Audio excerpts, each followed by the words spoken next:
Hi, I am Diana Cruz. Welcome to today's webinar, Skilled Dialogue, Minding and Mining the Riches of Differences. We are delighted you could join us today. This webinar continues a series that began in 2010 and is being presented by Drs. Isaura Barrera and Lucinda Kramer. Phone lines have been muted to minimize interruptions. You can enter any questions or comments into the questions box, not the chat box, on your control panel.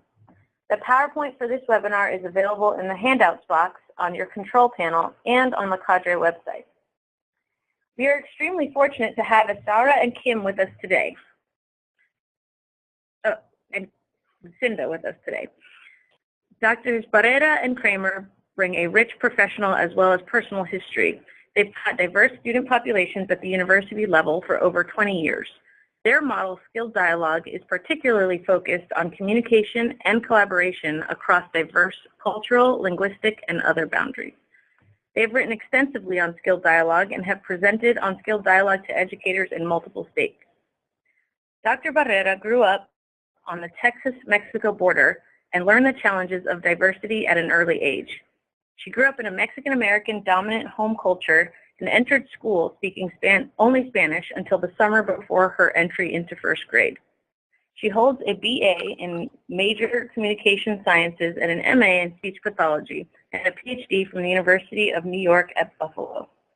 She is currently Professor Emerita at the University of New Mexico, where she was special education faculty for over 20 years. Dr. Kramer grew up in the Midwest amid a culturally rich neighborhood and later worked with American Indians in the Southwest. She holds a PhD in special education from the University of New Mexico. Her doctoral research explored cultural competency and cross-cultural communication in a Navajo preschool. She currently resides in Southern California, where she currently is a special education professor at the National University in Costa Mesa, California. And so without any further ado, I'll turn you over to Isaura and Lucinda. Hi everyone, welcome. I'm Isaura Barrera, and Lucinda, you want to introduce yourself? I'm Lucinda Kramer in Southern California. And I've just switched the slides. If you'll please notice, our title slide has our email addresses. They will also appear on the last slide. If you have any questions that are not answered in the webinar or simply want to get in touch with us, that's the way to get in touch with us, through those emails. Okay, I want to start out by just saying a few words about Skilled Dialogue, because most of you, based on the information that I have, are familiar with arbitration, mediation kinds of techniques. Skilled Dialogue is actually a pre-conflict type of thing. It's designed to not set up the situations that you end up addressing, but it can also be used once those situations have arisen. And it's not a problem-solving approach. It is an approach designed to set the stage for being able to choose the best approach to solving a particular issue or conflict that arises. So it's got a slightly different perspective in that sense. And you'll be able to pick that up, I think, once we get going. Okay, the key aspect of Skilled Dialogue is looking at differences differently. And there are two common ways of looking at differences. One, which we call dual space, is subtractive. It's a this or that. It's a, you have to choose between plan A and plan B, for instance. Or you have to compromise, which we'll talk about a little bit later, but it's either way, something gets lost from either position A or position B. Third space is what we have come to call the different way of looking at differences, and it's additive. It's what's called non-dual, and what it does, it's based on the idea that the whole is greater than the parts. So it takes the parts, the individual perspectives, and integrates them into an inclusive whole. It's different from both and. Both and is still dual space, and I compare it to segregation when they talked about separate but equal. Both and is a separate but equal approach. For Skilled Dialogue, it's an additive, inclusive approach, which starts with dispositions. The dispositions are key. They're not articulated expressly, typically, but they are the stance from which we approach the interactions we'll be dealing with. The first one is choosing relationship over control.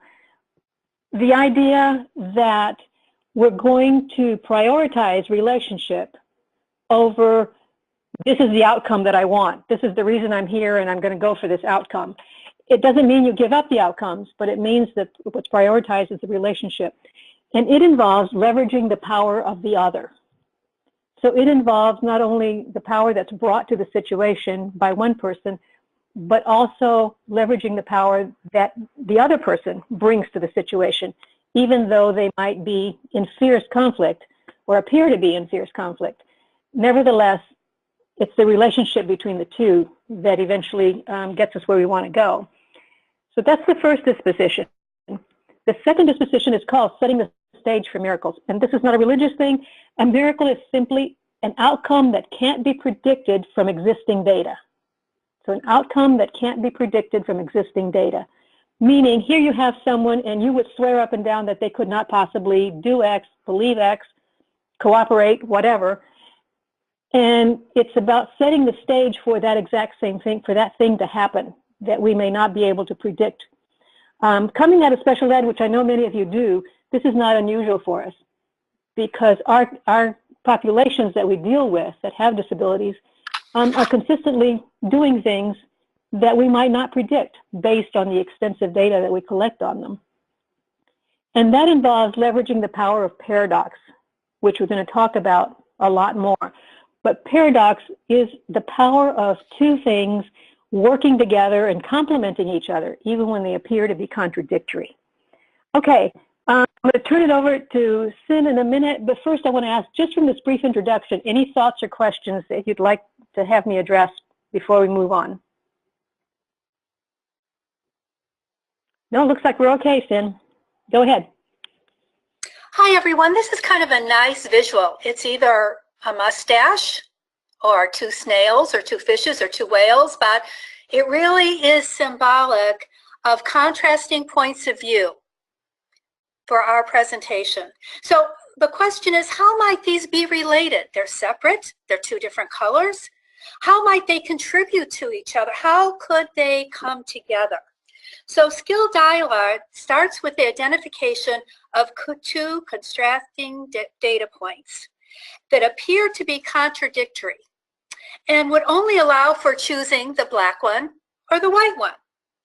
If one point of view is chosen, then the other one must be excluded or minimized, or leaving people involved with access to only half of what's even possible. So skill dialogue looks at it this way. In an effort to reconcile these contrasting points of view, we use two strategies of welcoming and allowing. Welcoming, the hallmark is to positive regard for another. Positive regard is expressing genuine pleasure that you have the opportunity to spend time with the other person. I know we've all been in IEP meetings or due process meetings or difficult meetings with fellow professionals, or we're supervising or mentoring, we're working with peers, and part of that is welcoming them, really looking forward to having a conversation with them. Not, oh gosh, here's a meeting, got a meeting at 2 o'clock, got to show up, got to be nice, we got to get this situation solved, we have to come up with a solution. This is the difference of reflecting in advance, of welcoming, of asking yourself, I'm looking forward to this interaction, confident, I want to learn something new, I want to learn something about that person. I want to know, I will need to look back before I go into the meeting and ask myself, what are my assumptions about my power, my ability, or my knowledge compared to the other person? Their power is frequently unbalanced, so we need to kind of think of that before we engage. What am I basing those assumptions on? Is there really, what do I know about the other person's behavior or beliefs?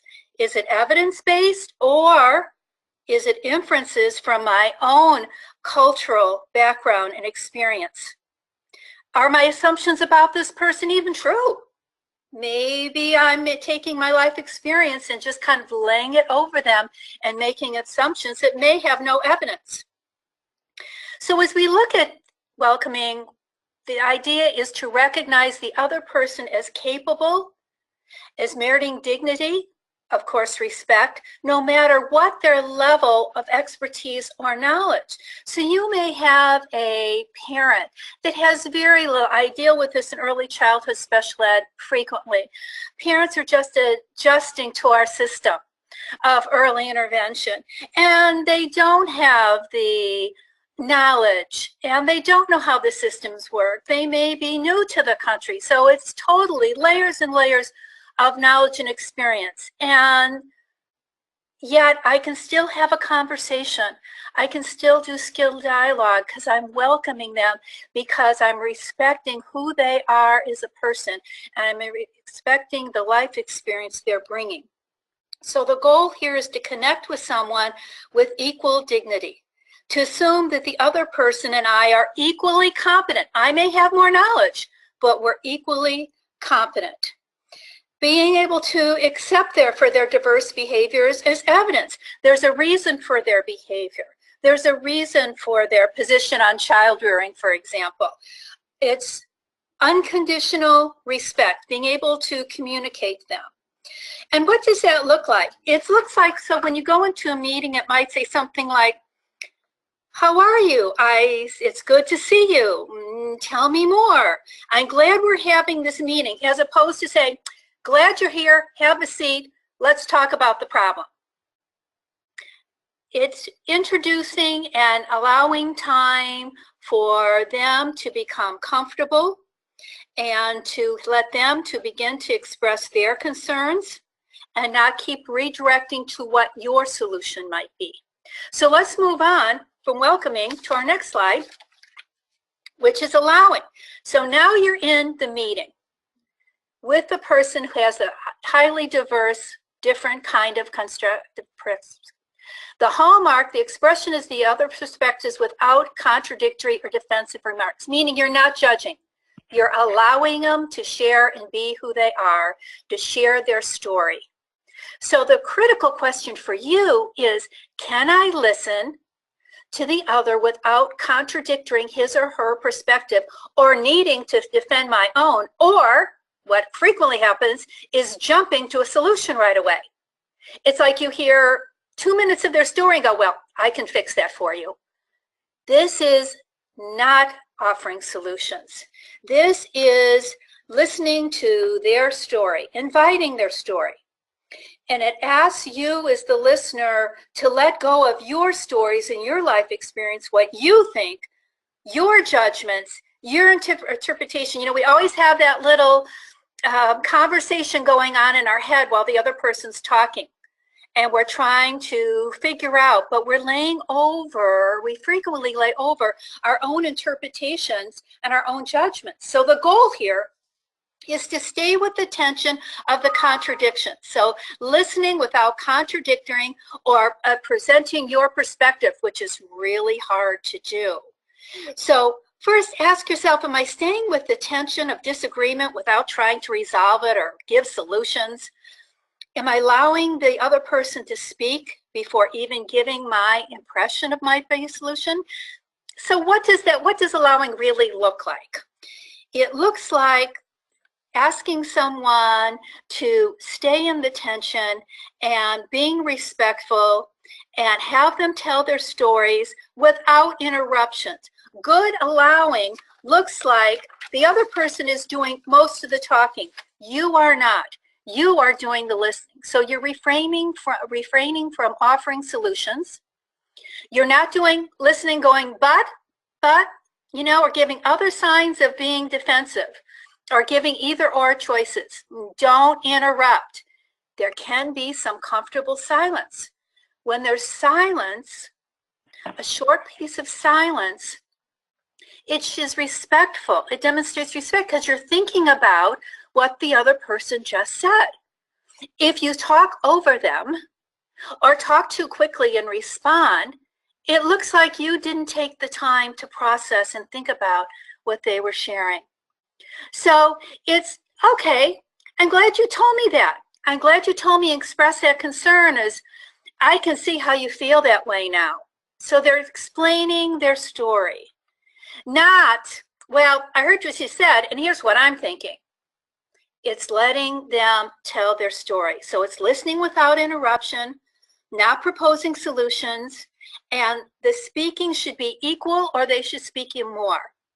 So welcoming and allowing address contrasting points of view with no need to minimize or eliminate one over the other. So let's move on and see what's next. Okay. As we start to move on, just once more, any questions on welcoming or allowing? Thoughts or just, anything that might come up. Be sure to type those in and we'll respond to them as we see them. I want to say something. We talk about you need to do this and you need to do that. Who's the you? Ideally, the person that is implementing skill dialogue is the person with the most power or most authority. It's the administrator, it's the legal consultant, it's the teacher, whatever. However, we have also done this with families and parents, and it can be done very well and managed very well from that perspective. It's a little more challenging because the person who may come in feeling that no one's ever listened to them before has to spend time listening again during the allowing strategy, but it does work. We've done this with Head Start cooks and staff as well as with educators, and it does work. So I just want to throw that in that like I said, ideally the person that is implementing skill dialogue is the person that has the most authority or the most perceived status. However, if you are, and I don't know who's online right now, but I know some of the attendees were parents, and so if you're a parent, you can go in and do this, even if the other person doesn't know that you're doing it. And it does change the dynamic of the interaction.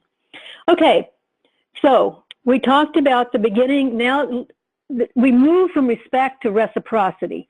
Respect is about equal identity or equal dignity. Reciprocity is about equal voice, about equalizing the contributions. And what happens with this, if you'll notice, we still have the white and the dark, but now because it's reciprocal, each has a piece of the other.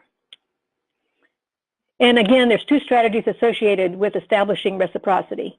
The first strategy is sense-making. Sense-making is asking ourselves, what is positive about the other's perspective? Maybe they're not being involved with the school at all and you'd like for them to. Or maybe they're involved in school only in a very negative fashion.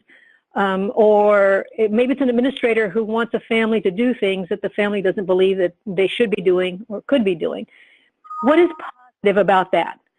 How can or how does someone's position make sense?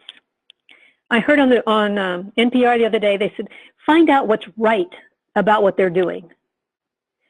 The basis for sense-making, because we're leveraging the power of the other, you can't access someone's power if the entire time you're thinking that they can't do it right, that they're not doing it right, that there's nothing right about what they're doing. So sense-making is about becoming curious about the other's perspectives, beliefs, and behaviors and how they make sense. What does it look like? It's basically saying, tell me more. Tell me more about that. Oh, really? And what happens when, give me an example of what you just said. So it's data collection. And if we're talking about a parent talking to someone with that has more control and possibly can control if their child attends school or doesn't attend school or gets a service or doesn't get a service, it becomes very powerful for the parent to say, tell me more about why you think that's important. I want to understand. The key in sense-making is if you begin to make room for the other's power, they will also make room for yours, ultimately. So sense-making strategy is a data collection. It's finding out why people are doing what they're doing. And then the next one, which goes hand in hand, these happen almost simultaneously, is appreciating that. Once you find out how something makes sense, what's the value of that, not just to the person who has that perspective, but to you as well. Okay, so let's assume that there's many different scenarios depending on the external circumstances, but let's assume that person A is refusing to cooperate, okay? And what's the value? How can you appreciate resistance to cooperation? We talked about identifying what we call the gold nuggets. Well, resisting cooperation is protective. Resisting cooperation can mean assertion of your individuality, assertion of your voice. So it's looking at how something is contributing to the situation, what they bring to that situation, that is important. And what does that look like? Well, there's two different sides to this. One is appreciating the value it has for the other, and the second part of that is appreciating the value that it has for you. So, and you can, it says expressed awareness of what you can learn. You can say things like, I never thought of it that way. That could be very useful. Or you could say things like, I appreciate that. In fact, there's been times when I've done the same thing. And it's been useful. Now, appreciating is not saying that it's right necessarily. It is appreciating the value that it brings, the role that it plays in someone's life. So between the two, if it makes sense, this is critical, because if something doesn't make sense, it is next to impossible to appreciate it. And so, and the sense making is where cultural differences, culture used very broadly, status differences, gender differences, economic differences, that's where an understanding of those comes in very useful, because they can help us make sense of someone's behavior. Does it make sense to always resist cooperation? Well, depending on the environment in which you live and have to survive, it could make a lot of sense. In other environments where people are out to help each other all the time and to contribute to each other, then it doesn't make as much sense. But we tend to not hold on to behaviors that make no sense. So if the person you're interacting with is exhibiting a behavior, typically it is because it is making sense to them and has made sense. When does it make sense to be late to appointments? When does it make sense to not show up, for instance?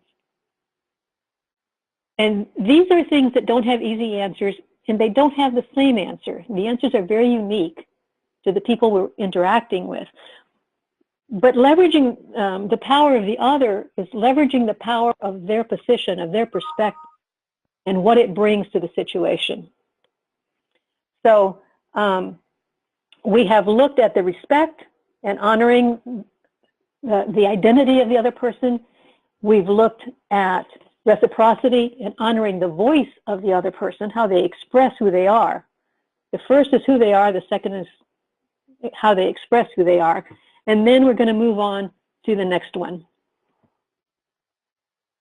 Sin? This is my favorite. This is my favorite slide of the whole presentation. And we present, it's kind of brings it all together. The pieces starting to come together. Right now you're going, where are they going with this? Well, this is kind of where it starts to come together, and leveraging the power of the paradox, leveraging the power of the differences, leveraging the power of the contrast between two different perspectives.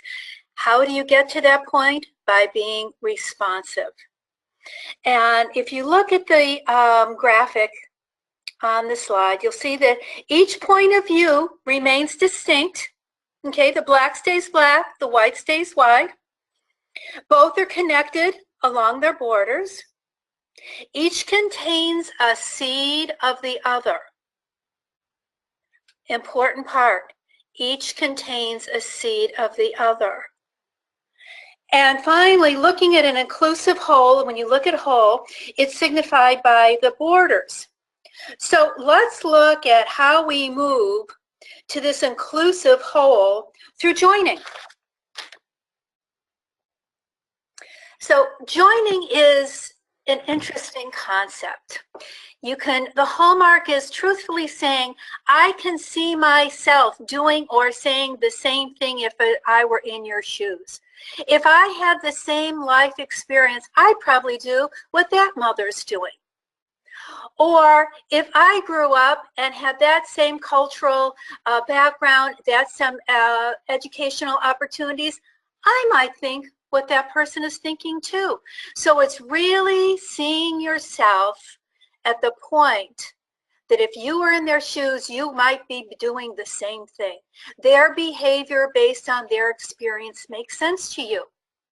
So the critical question, and whether you've reached that point, is can I restate the other's perspective in a way he or she feels accurate? So when you say something, it always feels really good when somebody goes, I get it, I understand. You know, I had a similar situation. They give an example that fits how you're feeling, and you go, they got it.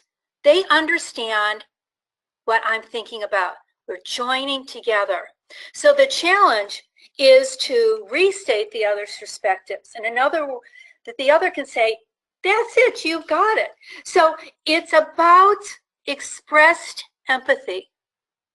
It's you've been listening carefully to what they say without judgment, without having your own life experiences shadowing it. And you're saying, it does not require that I agree with them, just that I understand and acknowledge what they're saying. Azara always gives a really great example of joining, and it's just kind of a nice visual to think of. Oh, at a county races during a picnic race is the three-legged race where you tie your ankle to someone else's ankle, and you've got to walk together. You still have your other leg, but those two ankles are attached together. So it's kind of like a three-legged race where you're now moving together. You're shifting the focus from parts to the whole. So what am I doing or saying that promotes that interaction? And to what degree do I believe that the other person can listen and change? And what are the common contexts do each of us have? What do we share? You're looking for something that's shared. So the purpose of joining is to identify connections. Communication connections between the other person's perspectives, values, beliefs, behavior, and my own perspectives, values, beliefs, and behavior. What do we share? What is that nugget that we share that's the same? And identify it. It's about being responsive to the other person. It's recognizing, as Azara said, that all behavior is social and it's jointly constructed. Each person has a role in the interaction. It's recognizing that your own behavior is contributing to sustaining the problem or solving the problem. Really critical to take that responsibility. So to join, we have to be willing to examine our role, whether it's negative or positive in the interaction. Are we making the interaction worse, or are we making the interaction better? And we often don't take the time to reflect on what is our role in joining. What are we bringing to the conversation? What is the common context? What does it look like? It might be like the example that someone might say, that's it, you've got it. Excuse me. Or you can say, I've said this to moms many times when I'm dealing with a mom who's unhappy with her early childhood services, we both have the same concerns. I can see that we're both concerned about this situation. Mom is concerned from a different perspective, but we're both still concerned about the best needs of the child. That's where the joining comes. And that has to be explicitly said. You can't assume that the other person sees the joining and the connection. You have to explicitly say it. And that brings down the wall between the two diverse perspectives and brings you closer to coming together. Another way of joining is talking, referencing your past experiences, where you behaved in a similar way. You know, I remember, one of my sons received special education services, and I can remember being in an IEP meeting about 4th grade dealing with his behavior, and had a school psych that was teaching me and instructing me and a whole group on how to collect behavioral data on him, and was telling me that his behavior was basically out of control.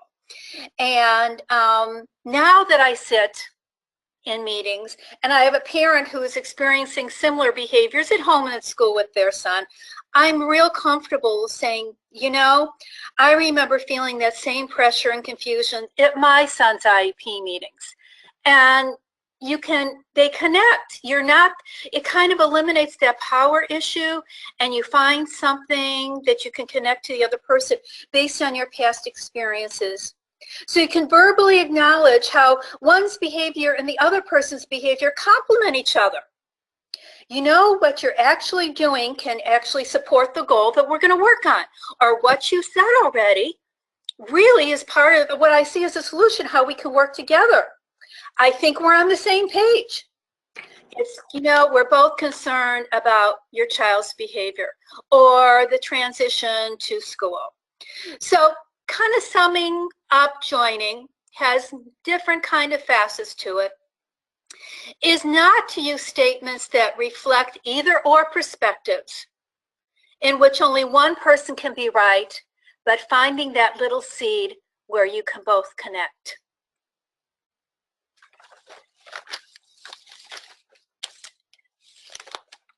Moving forward. Okay, well, I wanted to add a couple of things about joining. Those of you who have held advocacy positions know joining. Joining basically says, can I trust you to state my view or my concern as I would? If I couldn't be there, can I trust you to represent me? That's joining. You know you've joined when someone says, I trust you. And responsiveness is funny because you can respond to someone and not be responsive. You can say, I hear what you're saying, but you're really concerned and agitated and upset, and the other person is calm as a bright noonday adventure or something. You don't feel that they reflect your position, that they really understand why it's a problem and why you think that it's an important thing to be taken care of at the moment. When you're joined, and that's why I say if you have an advocacy position, advocates represent the person that they're working with. They join with that person. And that's the three-legged piece. The reason I brought up the responsiveness, those of you that have ever used a phone tree to call in a complaint for something, you know, for your cable or your internet, and you state a problem, and they say, yes, we'll help you with that, and then they proceed to give you a response that has nothing to do with what you just told them. It's related. You know, I learned once in a course that I did on Madeline Hunter, and it said, when you're on your honeymoon, your mother-in-law is related. She's not relevant. And that's if responsiveness is about making relevancy, not making a related kind of response. So joining and harmonizing, which will be the next strategy, are the key strategies. And technically, skill dialogue is about those two. The other four are essential to set it up. And without them, you couldn't get to these. But joining and harmonizing are the sort of the core of skill dialogue. Just quickly, any thoughts or questions about joining or anything that we've talked about up to now? We do. This is Diana. We do have a couple of questions in the question box. So I can go ahead. Because none is showing up on my control panel, so I can't tell. Oh yeah, no problem. We have just a few, and some of them are pretty related. The first one is, how do you balance time management with allowing? Good question. One of the things I used to tell my staff when I had an early childhood special ed program, and I would also tell this to the hospital staff where the kiddos would go for screenings, and I would say, when you make an appointment for a parent, always make 2 appointments. Because I was working in Buffalo, New York, and a lot of parents had to take the bus or take a cab, which they'd never taken before. And they had other kids, and they had, you know, mother-in-laws and grandmothers, and emergencies came up. So often they wouldn't make it to the first appointment. And they would really be frustrated. And I said, okay, just go with the flow, assume that there's a good probability they'll miss it, have another appointment. You have to move out of the, what do we call it? Euro-American use of time management, our understanding of time. There are many understandings of time. And take a long-range view. Yes, we think we're losing time, but in the long run, if we don't allow, we not only have lost time, we've also lost that family or that client. And then we've lost the case entirely. So sometimes, especially if you're very time conscious, it can be difficult. Just know that if you don't allow, you get the illusion of progress, but you get no progress. It'll get sabotaged every time. They'll nod, they'll say yes, and nothing will happen. So it's tricky and not always pleasant. I happen to come from a Mexican-American culture, so it's not as much of a problem for me as it can be for others who come from cultures that are much more time, or I shouldn't say that. We're time conscious too, but we're conscious of time in a different way. So I wish I could say something that would resolve this more easily. Just build in the time and know that by the long-range measures, you're gaining time when you allow time. Okay? Okay, great. The next question is, we have some similar questions here. What are your suggestions for people who only interrupt someone because they will lose their own train of thought? It's not that they are not listening. It's just that they're afraid they'll forget what they want to say. Okay, I got two answers, and I'm one of those, especially now at my age. You know, I'm retired, you lose sense of time and place and everything else. One, use a notepad. But two, what I've learned, and I had a problem with interrupting. I was a constant interrupter for that very reason. So this comes from my own experience. But what I've learned is that even if you lose that thought, if you are really listening, you will get another thought when it's appropriate time that will be twice as valuable, because it will have incorporated what you're listening to. Again, it's an illusion that we have a thought that if we lose it, we've lost everything. You know, it will solve all the world's problems and bring peace to the world, and if we lose it, the world will die in, 10 minutes or something. Our thoughts are just not that critical. And so trust your creativity, trust your professionalism, to know that if you listen really carefully, when you need the right words will come. And it is initially kind of like diving off the high board. So in the meantime, if you use shorthand or come up with a little symbol system, or you can also have like color cards, and a yellow card means this to you and a red card means that, to remind yourself of what you want to say. But the key is to listen. And if you listen, nothing of value will ever truly be lost, I guarantee you. Okay, and the last one we have is, an issue with listening is that a person can go on and repeat things they've told you in the past. How do you deal with it? Oh, yeah. Here's the thing that I keep coming back to, and again, both Lucinda and I have lived through this. That's where the disposition of choosing relationship over control. The idea is you want to connect with that person in such a powerful way that they will believe you and they will follow your lead when the time comes. That may mean, that's the schedule more than one meeting, that the first meeting, they talk about 3 ideas for an hour and then you're done and you got to go. But no time has been lost, because they will now come the next time more ready to hear you, because you've modeled what listening looks like. You've modeled respect for them, so they will respect you. sometimes if people have a history of not being heard, and very often our families that we work with, most families and many of us, but especially the families of people with disabilities, don't ever feel they've been heard. And so they'll say something, and then they'll say it again because they don't feel that the first one was heard. You can begin to verify that. You can begin to, listening basically says, I hear you, and it's important for me to hear you. Because when we don't listen, have you ever been at a meeting and you say something and the other person says, good point, and then goes right on to something else? And if it wasn't for professionalism, we would jump back in, and some of our colleagues do, to repeat what they just said. So the appreciating helps a lot with that. But it may literally mean, depending on the history of the person we're working with, and it's not just families, it can be our colleagues or our supervisors, until they feel heard, you basically don't have a relationship. And without a relationship, you may get them to do what you want them to do, especially if it's, do this, or there'll be a lawsuit, but there will be no real change. Try it a couple of times and play with it.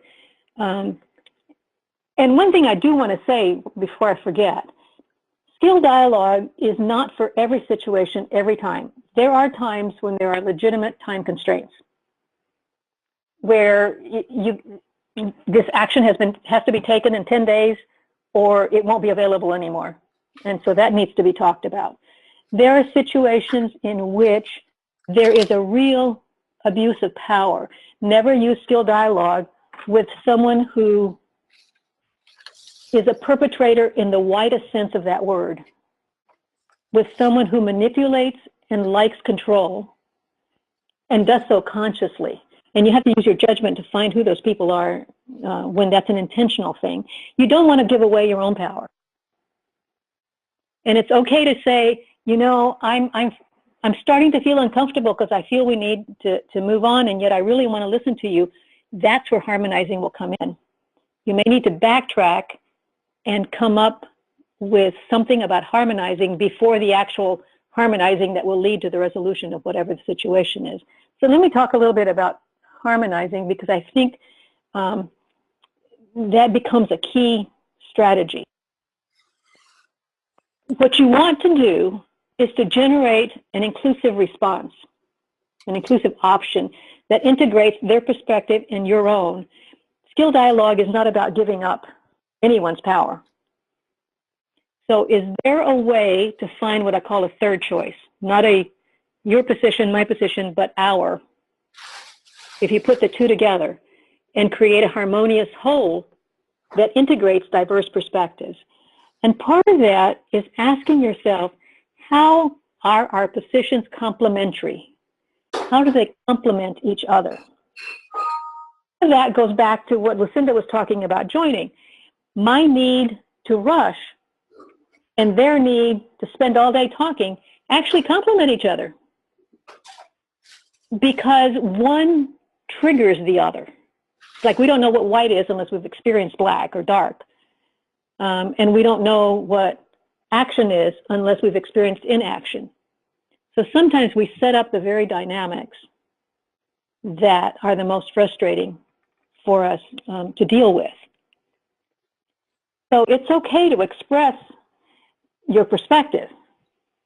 And you can interject. Allowing is about not defending your position and not interrupting, but you can say things without interrupting, and you can say things that state your position without defending it. So there's some nuance there in terms of being able to do that. The point, though, this is about the power of paradox, and paradox is about two contradictory things both being true at the same time. And the book, which just came out, which is referenced in your last slide, has lots of examples and exercises for developing each of the strategies, and also for learning about paradox.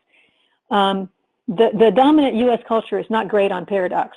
It is very much either this position or that position, and I won't go into any political situation that would serve as an example at the moment, but we're not good at saying, you know, that's true and this is true. It's what I call the half full, half empty. You know, there's arguments about, is this half full or is this half empty? Well, if you look at the actual physical glass, it is both half full and half empty at the same time. And so there are things that complement each other. And ask yourself, how is this complementing or rounding out? Those are the little dots in the yin-yang symbol that each that seed of the other that helps to form and inform the other. And so harmonizing, typically in our training, what happens is people can move all the way to joining, and they can get to, how could we do both of these things at the same time? How could we do what you want us to do and what we feel is important to do? How could we do both things? And sometimes they needed to wait and say, let's think about that. Because our challenge for Lucinda and I with harmonizing is we can't give you preset solutions, because that's not harmonizing. That's imposing my view of what harmonizing is on somebody else. It is about, harmonizing is something that has to be generated through interaction at the same, you know, at the time at which you need it. So you seldom, if ever, know about it ahead of time. The more you work with skilled dialogue, the more likely it is that you'll have a sense of what harmonizing might be, and you can nudge situations this way and that way to see if it's going to work in this situation. But it's not anything that can be pre-planned, because pre-planned is not harmony. Pre-planned is my view over yours, even though I tell you I'm including yours, but I already knew the answer before we finished this interaction, and so therefore I'm not including your perspective. And yet, when things can be harmonized, and we have had many, many examples in the training that we've done where true harmonized options have come up, it is amazing. It's amazing in terms of the amount of energy it generates when two people realize that they've done it. And it's amazing in terms of the barriers that are overcome and how much more positive interactions occur after that. Because people know then, when they approach someone, that that person is not going to try to control the situation or try to spoon feed them solutions. But harmonizing, there's no way to really illustrate harmonizing easily. One, without interaction or visual reference, can't see any of you, and the other is in the amount of time that we have. So I really recommend, we designed this book almost like a workbook. The last third of the book is like a workbook to give people guided instruction. And so far it seems to be doing that. Lucinda's already used it in one of her courses that is online. And so most of what the students got was directly from the book. And it worked. They got the idea. So we still have plenty of time. Well, not plenty, but we have some time. So more questions. If any of you want to provide a scenario for us, we can kind of sort of walk through it. Again, it's a simulation, so it wouldn't be, you know, exact, but we can illustrate what these strategies might look like in an actual situation. We did have one more question come in while you were speaking.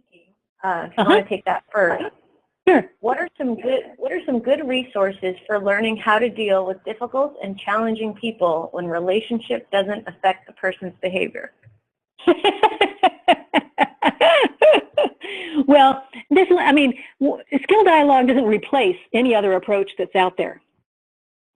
And it really depends on the dynamics of that interaction with that person.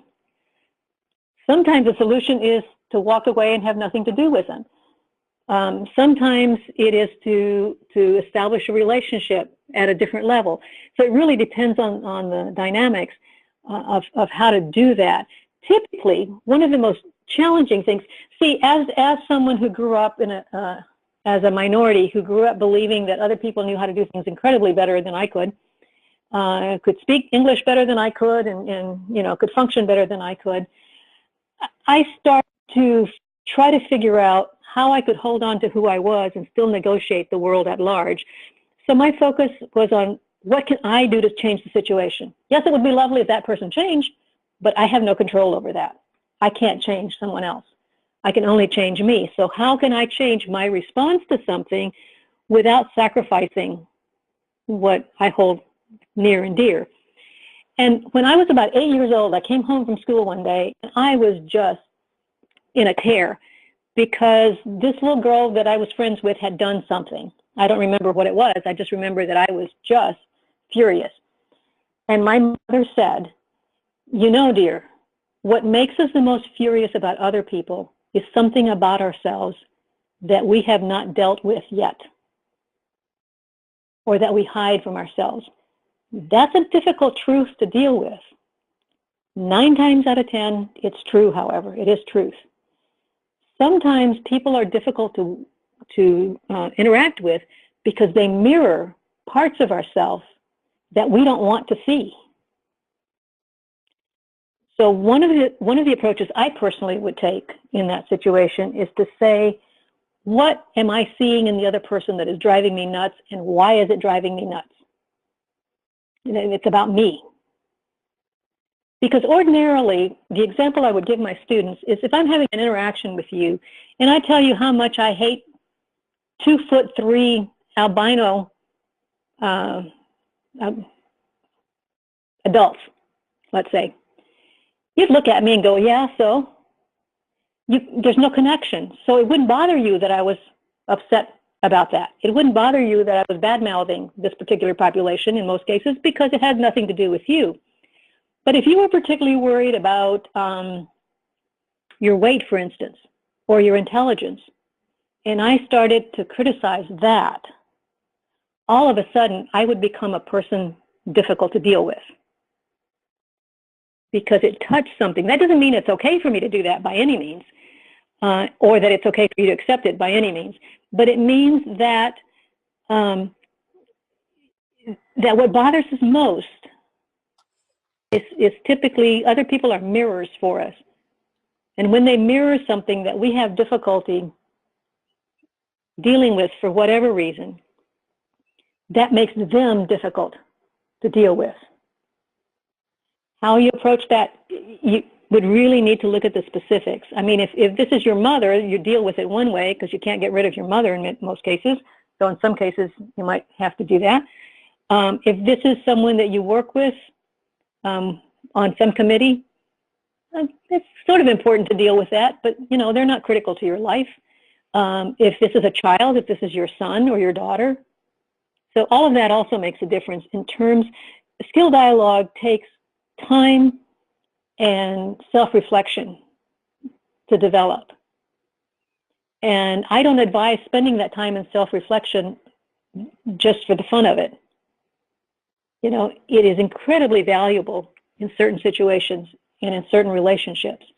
In other relationships, it's like if there's a store clerk and I, you know, have a difficult, I think this person is terrible, rude, whatever, I'm not going to engage in skill dialogue. I'm simply just not going to go to that store. So you have to use your judgment in terms of using these strategies. Mostly we do it in the context in which we do it because the relationships to which we apply it, children, families, adults, around the population of individuals with disabilities is a fragile population, is an incredibly powerful population whose power is not always acknowledged, and it's worth our time and effort. It's our job, it's our vocation, it's what we have dedicated ourselves to. But in other cases, it may not be that important. But I do have to tell you, in most of our training, we get things like, can I use this with my uncle? Can I use this, you know, with my sister-in-law whom I can't stand? And we have had participants actually do it in those cases and find some relief. In some cases, the relationship was completely changed. in other cases, at least it was a little bit less bothersome than it had been previous to what we had done. Okay, I hope that helps. We have 2 more, it looks like, 1 scenario and 1 question. Go for the question first. Question first, okay. Do you have any suggestions for building trust among participants in an IEP meeting? Example, IEP meeting and neither parents nor staff believe what the other is saying about the child.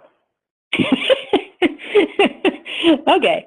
Yeah, I have a suggestion, skill dialogue. The idea is what each of them is saying about the child is true for them. And we can't say it's not true. We can say, in our experience, we've never seen evidence of that in that child. That's accurate. But we can't say that's not true. And for anyone that really wants to work with this, I'm not sure I put it in this book. I think I did. I know I put it in previous books. Byron Katie, B-Y-R-O-N, Katie, K-A-T-I-E, has a system that she calls The Work. And you can find it online at thework.org. And she works through, she starts, it's a series of questions, and she starts with the first question of, is that true? And then works you through a series of questions that eventually turns around your perception of whatever the situation is. The idea in that is sense-making. I think I would emphasize sense-making. Why does that view of that child make sense to that person? Sometimes it's literally true. I know that my nephew, he's now a grown-up, but when he was younger, he was hyper as they come at home. He was a perfect student at school. It's the reverse. But if you were at an IEP meeting, my niece would say, it's my great nephew, my niece would say that he needed behavior management, and the teachers would all say, why? He's perfectly fine. And that really was their experience. So that's one situation. The other situation is it may not actually, it may be how they're coloring their experience of that child. And then become curious. The most useful phrase I ever learned from an elementary school principal was, tell me more.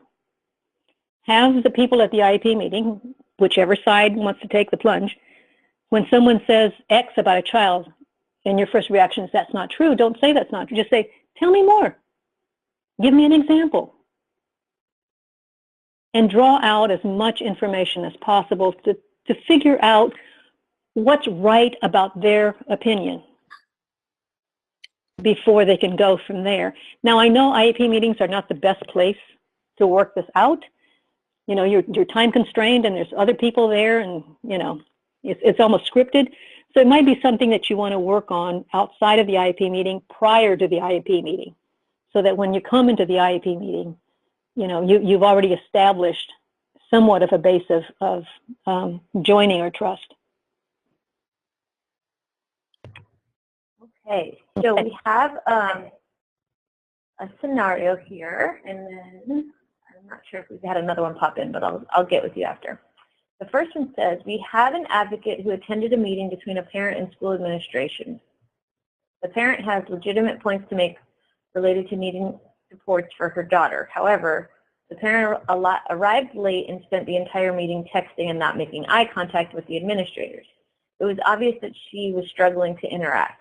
How could the advocate have dealt with this diplomatically in the moment? She did not expect this situation. Now, none of my answers are going to be easy answers, so I wish I could say, oh, I got the answer for that, works every time, but it doesn't, and Sin, feel free to jump in at any point. I think when that began to happen, well, two things. It could be approached that prior to the meeting, the advocate could have met with the school administrator and say, okay, we're going to meet with this parent and we know she's really unhappy. Let's talk about how we're going to approach it, or how, you know, kind of set the situation, set the stage a little bit beforehand. If she got there and the parents started to do that, there's a number of different options. One option is to look at the parent and say, it seems to me that your heart's not in this right now. I'm not sure why. This is what I'm seeing. Would you like to postpone the meeting and come at another time? And I know their schedules and all those things, but what's important is to be able to connect to this parent.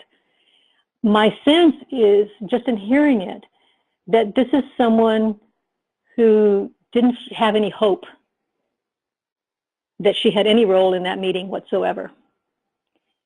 Or maybe the texting she was getting, she was being coached from a distance by someone. That's another possibility. So again, you know, becoming curious, but also being able to say, or talk to the principal and say, you know, I'm not sure that this is going how we planned it. Maybe we should stop and just reschedule it. Because you don't want to build more negative perceptions on the administrator's part. The other thing is to see if the parent was responding at all. So she was doing all this texting and stuff. Talk with her. Did she respond when she was spoken to, or did she continue texting when her opinion was asked? Did she come forth with her opinion or not? All of those would decide whether she would be able to participate at that time or not. I think what Zara just said is real critical about the parent and the texting is you're not saying, put it away, give me your attention, but you're actually saying, you're inviting that parent, are you committed to this conversation right now?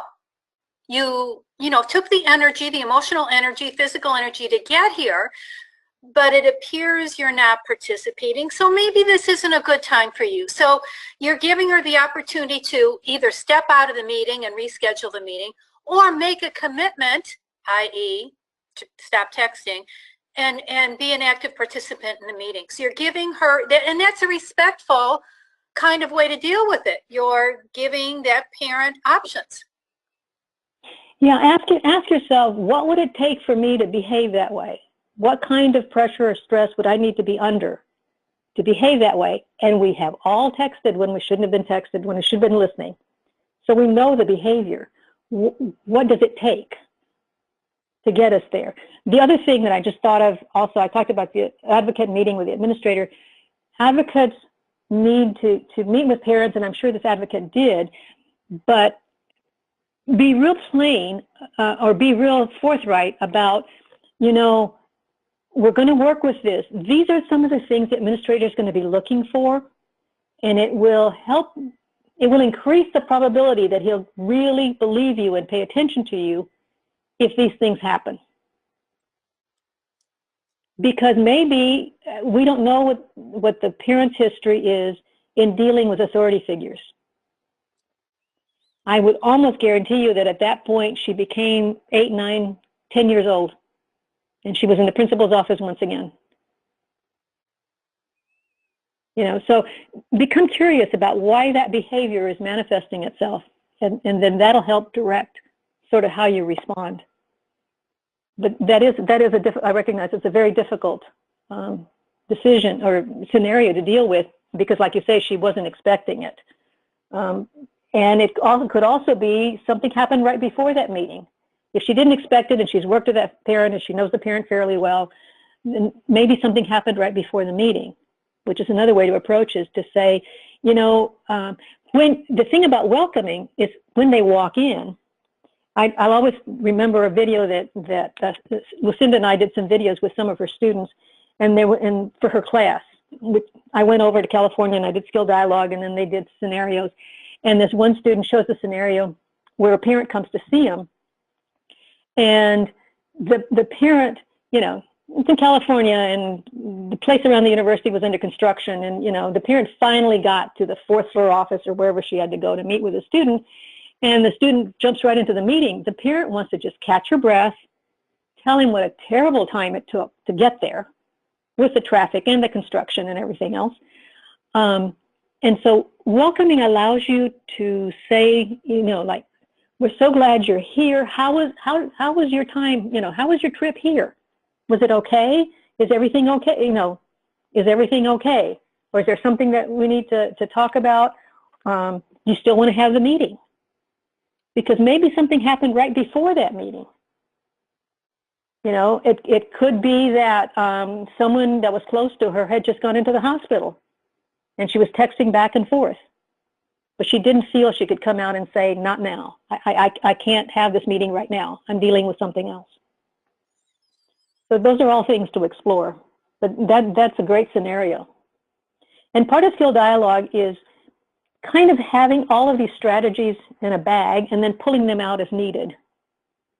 You know, you don't, it's not a sequential linear thing. It can be learned, it's learned sequentially, but it's not implemented sequentially. And if something doesn't work, if she's not joining, go back to welcoming and see, you know, if maybe you missed something. See which strategies, you know, serve the purpose the best in a particular situation. Okay, and we got one more scenario that just came in, and this will probably be the last one because I don't think we'll have time for much more after this. But okay.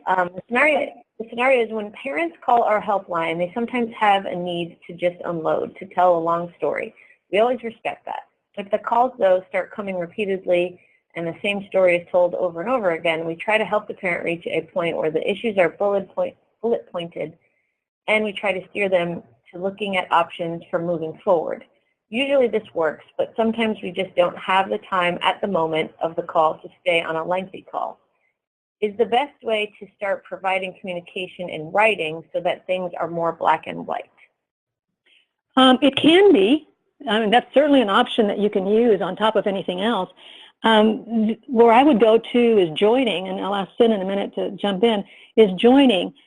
Typically, when parents feel that you can represent them, that you got it, they typically don't need to keep repeating it.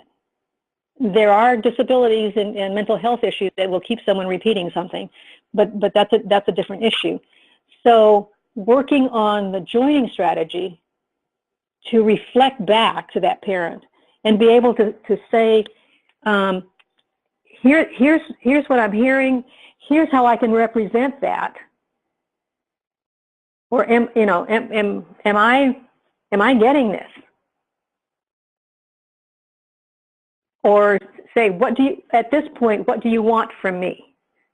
And it may just be, I just need to keep telling you this. One of the things that happens when someone has been traumatized, like a car accident, when you have a car accident, even if it's a minor one, the first thing we do is we go tell everybody we run into, I just had a car accident. I was working, going on the freeway, blah, blah. That's a way of releasing our stress. And it's okay to say, it seems to me like you have a lot that you want to release at the moment, that you want to tell me about. How about you write it down for me? And then we can talk about it. That's another way to handle the situation. But again, become curious as to why they're doing that. And once you know the why, it becomes easier to choose a strategy. It sounds to me like probably joining. I know that sometimes when I call the cable company, I will say the same thing over and over and over because I can't hear my viewpoint in what they're telling me. And it's not I hear what you're saying, because that never quite worked very well for me. But sometimes in different words, repeating back, and saying, I'd be really upset about that too. And I hear how upset you are. Sometimes it's not the content, it's the emotional aspect of it. That's another way to go at it. Sandy, you want to add something? Well, I'm thinking, what you've done already is putting it in bullets and kind of summarizing her concerns. I'm assuming that's what you did. And the language, very explicit language, like Azara said, of identifying what the concern is. But my piece on this one, if the parent is calling and leaving it on an answering machine, the same story over and over again, something is happening in that home or in the school, wherever the incident is occurring, where this woman is reaching out. She's reaching out for an answering machine with hopefully that somebody at the other end will listen and solve her problem. So, and the fact that she keeps doing this over and over again, something is prompting her to make that phone call again and again. And maybe perhaps looking a little deeper, other than her story, is when does she call? What is happening? A phone call saying, when you called yesterday, what was going on? What happened to prompt her to call and share again? Other than not being heard, something else is going on here. There's another piece to be uncovered. Okay, good point. The other thing that I forgot, if there is a cultural difference, if this woman comes from an indigenous culture or from a culture where face-to-face verbal interaction is the way things get done, then she's going to keep calling because she's not getting that.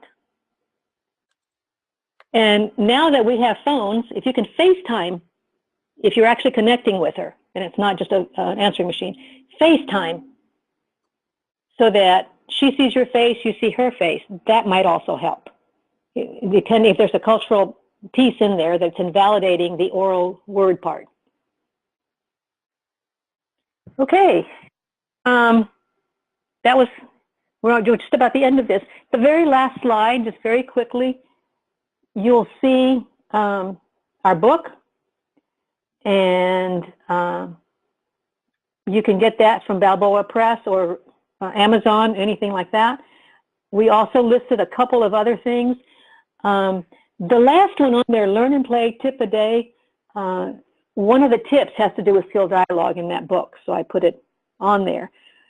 Lucinda and I are more than happy to talk about skill dialogue till the cows come home. We love to do that. And so if you'd like to work some more on this, feel free to email us and just see where it goes from there. It has been great. I really wish I could see you and have more interaction with you. That's been a little frustrating at my end. But I hope that you've gotten, what you came for out of the meeting. Thank you so much, Lucinda and Isaura, and thank you to everybody for joining us today. Please feel free to contact us with your questions or comments at any time. Also, please click on the link in the chat box to fill out a very brief survey to evaluate today's webinar. We greatly appreciate you taking a few minutes to do this. Our next webinar will take place in May and will introduce Cadre's Part C Family Guides. It will be co-hosted by the Center for Parent Information and Resources, and more information about the webinar will be available on the Cadre website shortly. We look forward to you joining us in May. Thank you, everybody. Have a wonderful day. Bye-bye.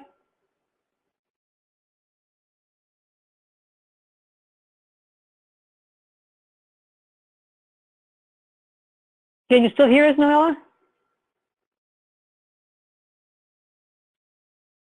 It's not.